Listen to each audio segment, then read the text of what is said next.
दिनै एम्पायार एकाडेमिनि जा बे सामलाय आफादनिफ्राय जोङो थांनाय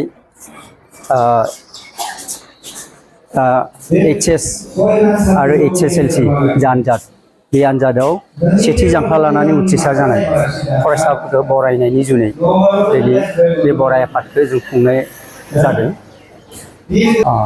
दा जों HSLC निफ्राय बुंनो थांदों। HSLC आव जोंहा सा10 फरायसाया सेथि जांख्ला लानानै उथ्रिसार जादों। बेनिफ्राय बेनि मादावनो सा6 स्टार मार्क मोनदों। बेनिफ्राय HS आनजादाव जा साइन्सआव जा स्टार नाम्बार लानानै उथ्रिसार जानाय फरायसानि अनजिमाया जाबाय सा10 आरो सेथि जांख्ला गासै सेथि जांख्लायाव उथ्रिसार जादों जोंना 47 फरायसा साइन्स स्ट्रिमाव आरोखि। आर्ट्सआव जोंनिया गासै सेथि जांख्ला लानानै उथ्रिसार जादों 27। बेनि मादावनो सा13 स्टार मार्क लानानै उथ्रिसार जादों। सिगांनिख्रुइ जोङो ओरैनो 100% जों लानो हायाखै। जोंहा थांनाय 2 बोसोराव जों साइन्स स्ट्रिमनिफ्राय जों लेन्ट्रियै जोङो 100 जौखोन्दो जों उथ्रिसार जानाय जों फिथाइखौ मोन्दोंमोन। नाथाय देग्लाय जों मोनाखिसै। बेनि उनाव जा मेट्रिकआवबो बेबादिनो जोंहा बे थांनाय 2 बोसोराव जों लेन्ट्रियै 100 जौखोन्दो जों उथ्रिसार जानायखौ जों मोन्दोंमोन। देग्लाय जा एसे गाज्रि जाबाय आरोखि। थेवबो जा बर्ड आरो आसाम स्टेट स्कुल एडुकेसन जितु बर्ड डिभिजन 2 बेनि जा उथ्रिसारनायनि जा हार बे हारनि गोबां सायाव दङ होननानै जोङो बुंनो हायो आरोखि।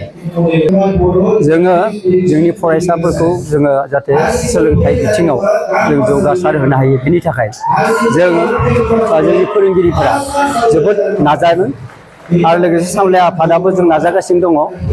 जोङो टिउसन लानो होआखै गथ'फोरखौ। टिउसन लानो होआ।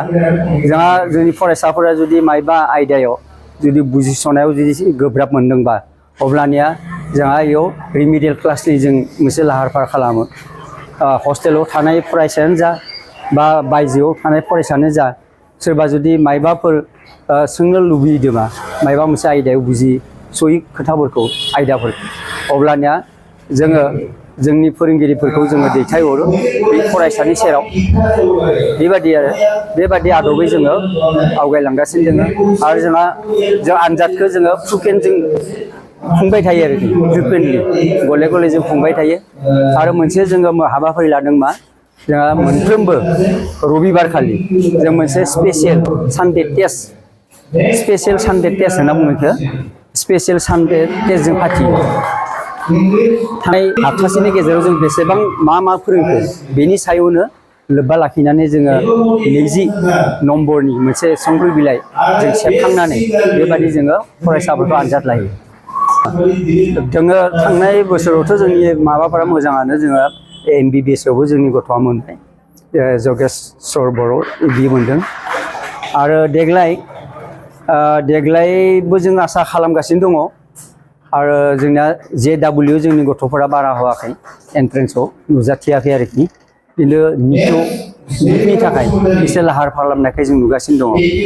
जों आसा थिदों जा थांनाय जा आनजाद जालांबाय निटनि बे आनजादाव जोंनि हयथ' सासे सानै बा साथामबो जानो हायो।